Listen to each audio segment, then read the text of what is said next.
sommes là, si nous sommes présents en ce moment, nous sommes réunis tout autour de la parole qui est notre Seigneur Jésus-Christ. Le mari responsable qui nous cache rien. Voilà pourquoi j'aime beaucoup cette chanson, car aujourd'hui c'était prévu une journée de louange et d'adoration.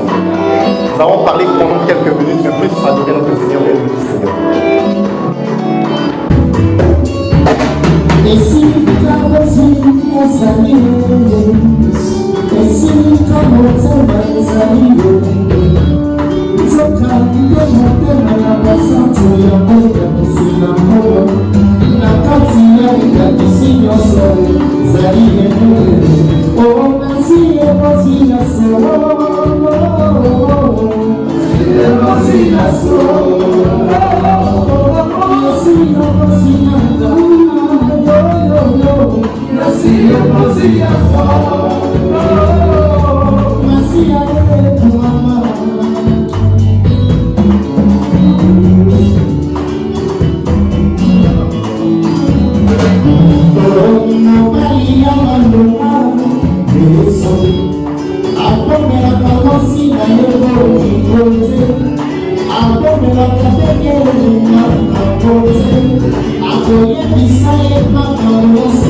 Que le Seigneur soit glorifié, que le Seigneur soit béni.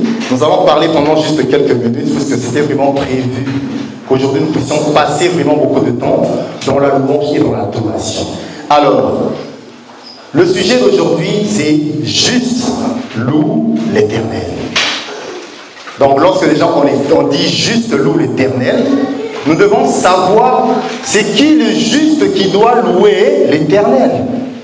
Puisque je sais que pendant le confinement, il y a beaucoup de gens qui nous ont dit, frère, avant le confinement, pour moi, trop.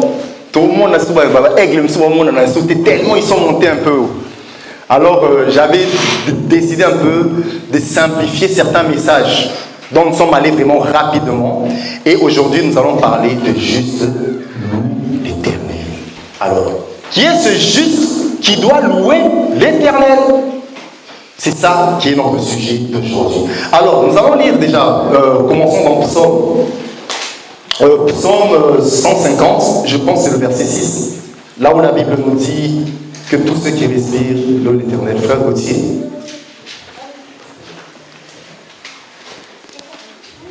Psaume 150, le verset c'est 6, je pense, parce que je n'avais pas. Alors, je lis la parole au nom de Jésus. Amen. La Bible dit que tous ceux qui respirent louent le nom de louent l'Éternel. En commençant au verset 4, c'est mieux. Voilà.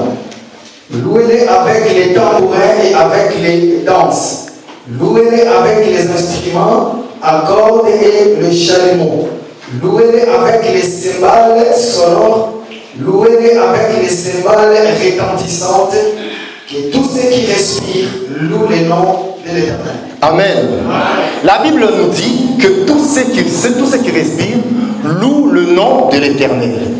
Mais le problème qui se pose, pour respirer, il faut avoir quoi? Le souffle. Quiconque n'a pas le souffle ne peut pas louer l'Éternel. C'est là que nous voyons que lorsque nous lisons les Écritures, beaucoup de gens prennent les pensées et on dit toujours, il est écrit que ce livre, c'est un livre qu'on donne à une personne qui sait lire. En disant, lis donc cela, la personne dit, je ne puis, car ce livre est cacheté et connu. personne qui ne sait pas lire. La personne répond la même chose. Donc, même la personne intelligente et la personne moins intelligente répondent la même chose. Ils disent qu'on ne peut pas lire ce livre. Lorsque nous disons qu'on ne lit pas ce livre en français, en anglais, en portugais, c'est parce qu'il y a certaines choses. Donc, si tu lis en langue française, donc ça ne veut pas dire que nous ne lisons pas dans cette langue. Ça veut dire que nous allons réfléchir par rapport à la langue. Nous allons lire comme on lit un roman écrit noir sur blanc. C'est là que nous n'allons pas comprendre le contexte de plusieurs choses qui sont écrites dans la Bible. Amen. Alors, la Bible dit que tous ceux qui respirent louent l'Éternel. Alors, tout le monde va dire, voilà, moi je respire. Je loue l'Éternel. Il y a un monsieur qui sort de l'hôtel. Il y a une dame qui sort des boîtes de nuit, qui dit, bon, je respire, je vais louer l'Éternel. Il y a quelqu'un qui commet l'iniquité tout le temps, une personne vit dans la débauche, dans tout ça. Il dit, non, mais vu que je respire, je loue l'Éternel. C'est ce que tout le monde va comprendre. Mais pourtant, qui doit louer l'Éternel? Pour comprendre qui doit louer l'Éternel, nous allons lire Psaume 31, commençons du verset 1, on va descendre. Pour voir qui doit louer l'Éternel. 33, 1, c'est ça, Psaume? Psaume chapitre 33, verset 1. Non, ok. Réjouissez-vous voilà. l'Éternel. C'est ça, voilà. La louange soit aux hommes droits. Voilà. La Bible dit ceci, c'est Psaume 33, verset 1. Juste, réjouissez-vous dans l'Éternel, car la louange est aux hommes droits. Alors, la Bible nous dit juste, c'est le juste qui doit louer l'Éternel. Pourquoi? Parce que la louange, c'est aux hommes droits. Or, les hommes droits, c'est des justes. Or, les justes qui doivent louer l'Éternel doivent être vivants. Voilà pourquoi nous avons vu que dans Psaume 150, la Bible nous dit que tous ceux qui respirent louent le nom de l'Éternel. Alors, pour respirer, il faut avoir quoi? Il faut avoir la vie. Car nous comprenons que c'est lui qui doit louer l'Éternel. Ça ne peut être que Adam. Pourquoi Adam? Puisque Adam, dans tout Éden, mais dans le jardin, dans la ville d'Éden, il y avait plusieurs terres. Mais sur plusieurs terres, Dieu n'a pas soufflé sur toute la terre. Il a pris une portion de la terre qui a créé un homme qu'on appelle Adam. C'est là que Dieu a donné le souffle. Lorsqu'il a soufflé dans Adam, alors c'est Adam qui respire. Et c'est là que Adam va louer l'Éternel. Quiconque n'a pas le souffle ne peut pas louer l'Éternel. Or, avoir le souffle, c'est avoir le Fils. Est-ce que vous me comprenez? Donc, un païen ne loue pas l'Éternel. On ne loue pas l'Éternel lorsqu'on est dans le monde, lorsqu'on est en Égypte. Nous avons vu Israël, lorsque Israël a quitté l'Égypte, c'est là que Myriam et le peuple, ils ont loué l'Éternel. Pourquoi? Parce que lorsque nous sommes dans le monde, on ne peut pas louer l'Éternel, car la louange, c'est pour les hommes qui ont quitté l'Égypte, les hommes qui ont quitté le monde des ténèbres pour rejoindre la lumière, les hommes qui ont été transformés pour rejoindre la vérité, car nous croyons que la vérité, la vie, c'est notre Seigneur Jésus-Christ. Qui n'a pas le Fils en lui ne peut pas louer. Amen. Voilà pourquoi la Bible dit juste, réjouissez-vous dans l'Éternel, car la louange sied aux hommes droits. Or, les hommes droits, c'est qui? C'est les saints. La louange, c'est pas pour tout le monde, bien aimé. C'est pour les hommes droits. Amen. Est-ce qu'on peut acclamer pour le Seigneur? Si tu es un juste qui acclame pour le Seigneur, car la louange, c'est toi. Alors, on va dire adorer. Bon. Qui peut adorer Dieu? Nous allons lire encore, parce que c'était réservé pour ça, donc pendant quelques minutes. Nous allons lire Jean 4, verset 23. Qu'est-ce que la Bible nous dit? Jean 4, verset 23.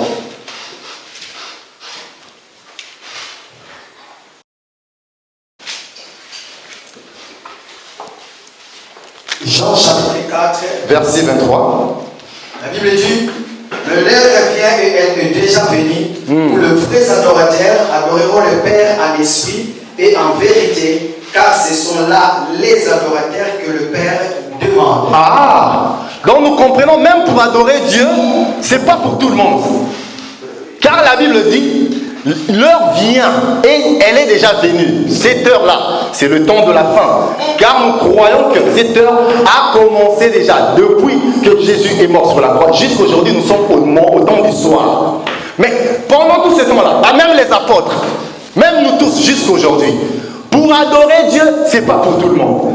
Car s'il y a la Bible dit vrai, il n'y a pas de vrai s'il n'y a pas de fausseté. Il n'y a pas la vérité s'il n'y a pas le mensonge. Voilà pourquoi nous sommes dans le royaume de la vérité. Car il y a d'autres qui sont dans le royaume du mensonge, car ils ont pour leur père, le diable, qui est le père des mensonges. Mais nous, notre père est la vérité et la vie. Alors, l'heure vient, et cette heure est déjà venue. C'est quand? C'est aujourd'hui, pendant le temps du soir, où les vrais adorateurs adoreront le Père, mais en esprit et en vérité. Donc, ça ne veut pas dire que tout le monde va adorer le Père comme ça. Non, il faut que tu sois d'abord un vrai adorateur. Et tu vas adorer en esprit et en vérité. Mais comment tu vas adorer le Seigneur en vérité si tu n'es pas dans le royaume de la vérité? Il faut d'abord que tu aies la vérité, et c'est cette vérité qui va sortir de toi, qui va louer l'Éternel, qui va adorer le Seigneur. Car Dieu, pour écouter ton adoration, il regarde la vérité. Amen. Or, la vérité, c'est notre Seigneur Jésus-Christ. Donc, nous voyons qu'on ne peut pas louer Dieu, on ne peut pas adorer Dieu si on n'est pas juste, si on n'a pas le Fils. Voilà pourquoi il y a d'autres qui ont peur de dire, hey, bon, moi je ne suis pas saint, moi je suis saint tout est, parce que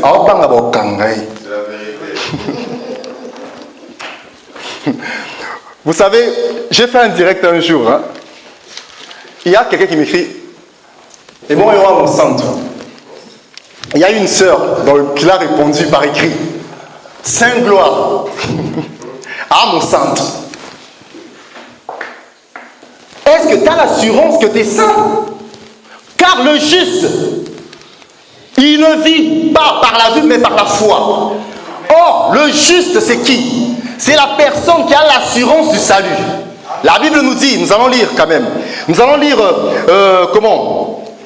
Hébreux 11, verset 1. Nous allons lire, vous allez voir qui est le juste, qui doit louer le Seigneur. C'est juste là, qu'est-ce qu'il a? Nous allons voir ça. Puisque lorsqu'on te dit t'es saint, vraiment, t'es saint. T'es pas saint puisque c'est pas par ta force, c'est pas par ta puissance, mais t'es saint puisque c'est lui qui est en toi, il t'a sanctifié, il t'a justifié. Voilà pourquoi, tout le temps que tu es tenté, ou tu tombes, le Seigneur te relève et il te donne encore l'assurance, et il te donne encore la force, et c'est lui qui te sanctifie. Sans le Seigneur Jésus-Christ, tu n'es pas saint, mais c'est lui qui a le Fils le juge aujourd'hui. Amen. Hébreux chapitre 11 du premier verset. Je lis la parole. Or, la foi est une ferme assurance des choses qu'on espère, une démonstration de celles qu'on ne voit pas. Pour l'avoir possédée, les anciens ont obtenu un témoignage favorable. Amen. On s'arrête là. Donc, nous voyons que la foi, la Bible dit, la foi est une ferme assurance. Mais nous, non, si nous cherchons à savoir, la foi c'est quoi?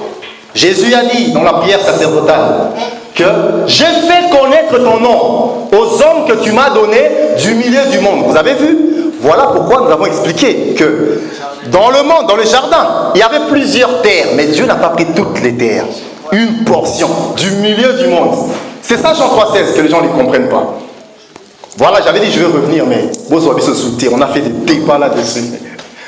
Voilà, les gens commencent au verset 16, mais nous expliquons à partir du verset 14. La Bible dit, comme Moïse éleva le serpent, c'est comme ça que le Fils de l'homme sera élevé, afin que quiconque qui va regarder la croix ne périsse point. Mais le quiconque qui regarde la croix, c'est qui? C'est la portion qui est dans Éden, mais ce n'est pas toute la terre. Pourquoi? Parce que c'est nous qui regardons la croix. Car la croix, c'est la vie. Voilà pourquoi nous, nos yeux sont braqués sur la croix et nous apportons nos louanges à la croix. Et vous savez que ce peuple-là, ce n'était pas tout le monde, c'était que le peuple d'Israël. Donc, nous n'allons pas revenir là-dedans. Alors, nous comprenons, or la foi est une ferme assurance. C'est la définition de la foi. Parce que nous ne cherchons pas les définitions dans des dictionnaires pour expliquer les choses de Dieu. Voilà pourquoi nous avons expliqué que non. Wikipédia pour expliquer les choses de Dieu. Ça là, c'est la folie. La foi est une ferme assurance des choses qu'on espère. Alors, le juste, tant qu'il marche, il n'a pas peur qu'on l'appelle saint, puisqu'il espère avoir au salut. Il dit, moi, aujourd'hui, s'il y a l'enlèvement, j'ai l'assurance du salut. Mais au banga, non, le juste doit avoir l'assurance, car il sait que lorsque je prie le Seigneur, la prière de juste a une grande efficacité. Il sait que lorsque je lève mes mains, je n'ai pas besoin d'aller sur les montagnes, ni à Jérusalem. Non, seulement tel que je suis là, je lève mes mains. Ma prière, mon adoration va atteindre le roi, car je suis juste. C'est ça. Le juste marche, il a la foi en lui. Or, la foi est une ferme assurance des choses qu'on espère. On espère à quoi? Au salut. On sait qu'un jour, nous allons partir.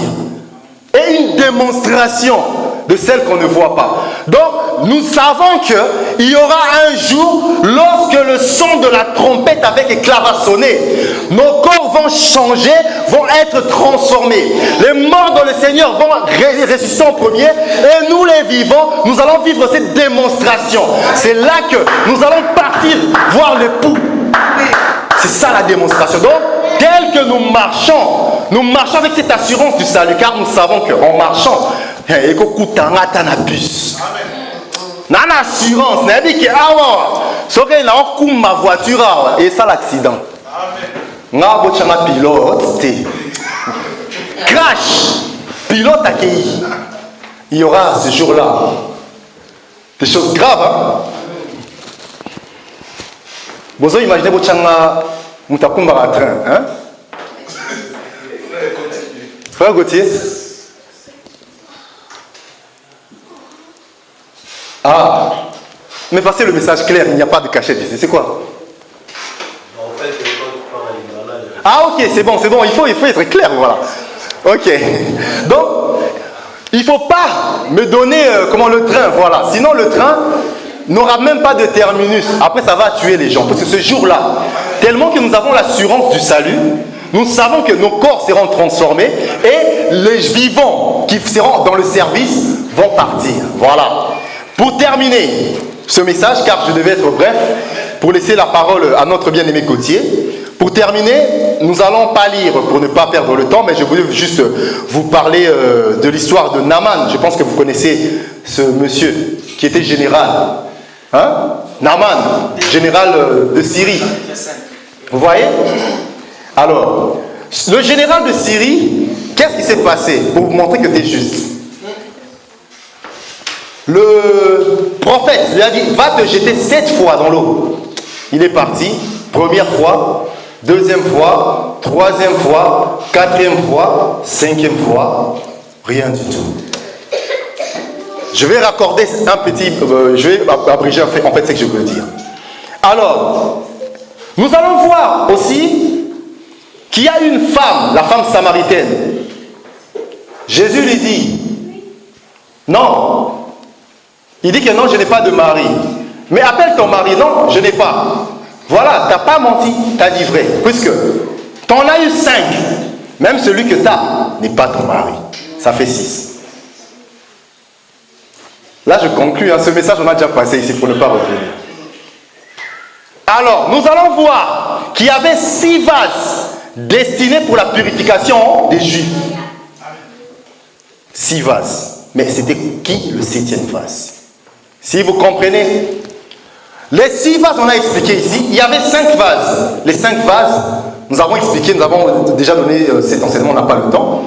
Les 5 vases, c'est quoi? Puisque nous comprenons que c'était les 5 livres de la Pentateuque qui résumaient en fait la loi de Moïse. Mais en dehors des 5 vases, Israël avait encore un 6e vase. Et le 6e vase, c'était la tradition. Voilà pourquoi Jésus dit que vous abandonnez ma parole au profit de votre tradition. Ça fait 6. Nous allons voir la femme samaritaine. Jésus lui dit, appelle-moi ton mari. Il dit, non, je n'ai pas de mari. Ah, mais tu n'as pas menti. Donc, tu as déjà un mari. Mais, tu en as eu déjà 5. Mais même celui que tu as, ce n'est pas ton mari. Ça fait 6. Mais qui est Naaman qui se jette 6 fois? Pas de résultat. Or, nous comprenons que l'homme de la perfection, c'est notre Seigneur Jésus-Christ. C'est lui qui nous justifie. Car Jésus, c'était le 7e mari de la femme samaritaine. Jésus, c'est lui qui est venu accomplir la loi. C'est lui qui est mort sur la croix et il a apporté la grâce. La grâce. Jésus, c'est lui qui est la perfection, c'est lui qui est le mari par excellence, qui nous donne la vie. Alors, vraiment, chers bien-aimés, soyez les bienvenus pour les personnes qui sont vraiment dans notre famille, car nous sommes une famille, donc personne ne va rester. Nous tous, nous marchons dans l'assurance du salut et nous savons que nous allons partir. Que Dieu vous bénisse.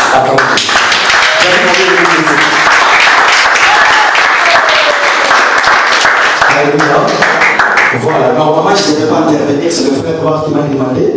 Il m'a dit que je vais parler juste quelques minutes et puis si tu as une pensée aussi pour me compléter, après nous allons retourner dans l'adoration.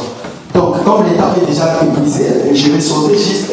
Donc je voulais juste rappeler pour ce qui concerne l'adoration, nous disons que c'est lui qui a le Fils. Alors, si tu n'as pas le Fils, donc tu ne peux pas adorer, n'est-ce pas? Donc, avoir le Fils, ça veut tout simplement dire quoi? Nous allons voir vite fait. Je ne vais pas lire, mais je vais donner juste des passages. Donc, nous allons comprendre que dans la Bible, il y a des personnes qui ont... Merci. Nous allons comprendre dans la Bible, il y a des personnes qui ont adoré. Pourquoi? Parce qu'ils avaient le Fils. Si nous allons dans le livre de Luc chapitre 1er, à partir du verset 26, la Bible dit, je vais aller vite fait, la Bible dit qu'au 6e mois de l'année, l'ange Gabriel fut envoyé dans une maison de Galilée auprès d'une jeune fille qui s'appelle Marie. Qu'est-ce qui se passe? Nous allons comprendre. Lorsque l'ange va entrer chez la Vierge fiancée, Marie, la Bible dit que l'ange va saluer Marie. À ce moment-là, l'ange va lui dire que tu deviendras enceinte et tu enfanteras. Et comment est-ce que l'enfant Jésus est entré dans la ventre de Marie? Par rapport à l'oreille que Marie a donnée à l'ange. Voilà pourquoi nous disons dans cet évangile, il faut garder tes oreilles de ne pas écouter personne. Pourquoi? Parce que les oreilles, c'est l'appareil génital de l'église. Tout celui qui prête son oreille à n'importe qui, en ce moment-là, il reçoit de n'importe quoi. Je rentre dans le jardin d'Éden. Pourquoi il y a eu le péché? Pourquoi? Parce que tout simplement, Ève a donné son oreille au serpent. Et lorsque le serpent lui a parlé, Ève a écouté la parole du serpent. C'est comme ça là que Ève est tombée du péché. Mais tellement Marie était la Vierge fiancée, était celui qui devait s'accomplir la parole de Dieu. Qu'est-ce qu'il a fait? Marie, après avoir écouté ces paroles, qu'est-ce que Marie a fait? Marie a posé la question, comment cela arrivera-t-il? Et l'ange lui dit, le Saint-Esprit viendra sur toi, le Saint-Enfant qui naîtra de toi, il prendra le règne, le trône de son père David. Et maintenant, pour prouver cela, qu'est-ce qui va arriver? Je descends dans le même verset. Vous allez comprendre maintenant qu'est-ce qui va arriver. Marie va aller chez sa parenté Élisabeth.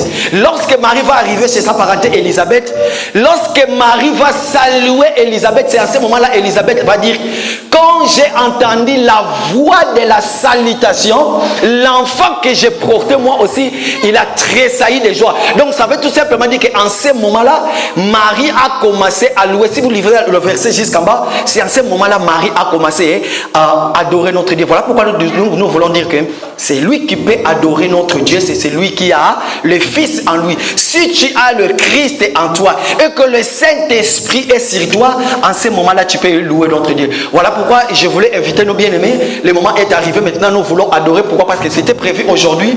Nous devons adorer notre Dieu. C'est donc, vous savez, nous ne marchons pas selon notre propre volonté, mais nous marchons selon la volonté de Dieu. Et par là que nous avons compris que Dieu a voulu que nous puissions demeurer dans l'adoration. Voilà pourquoi, bien aimé, là où tu es maintenant, nous allons nous lever. Nous allons nous mettre debout, l'église de Dieu. Pourquoi? Parce que nous allons passer maintenant ces moments dans l'adoration. Nous allons adorer notre Dieu. Pourquoi? Parce que nous avons le Fils en nous. Si le Fils est en nous, en ce moment-là, nous sommes capables d'adorer notre Dieu. Alléluia. Voilà, lèvons-nous devant la face de notre Dieu. Pourquoi? Parce que maintenant nous allons adorer notre Seigneur. Adonai, le Dieu créateur, l'univers et dans ta main, Seigneur, éternel est ton nom, chantons Adonai.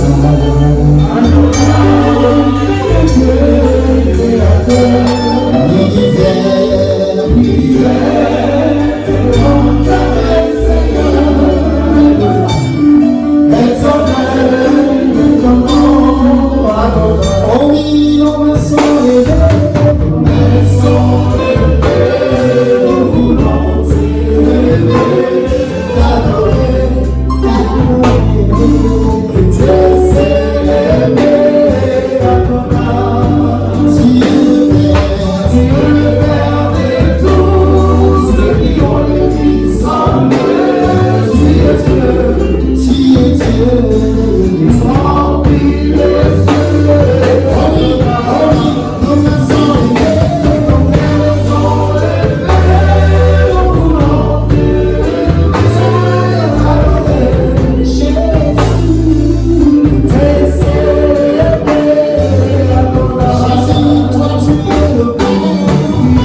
Jésus, moi, je t'aime.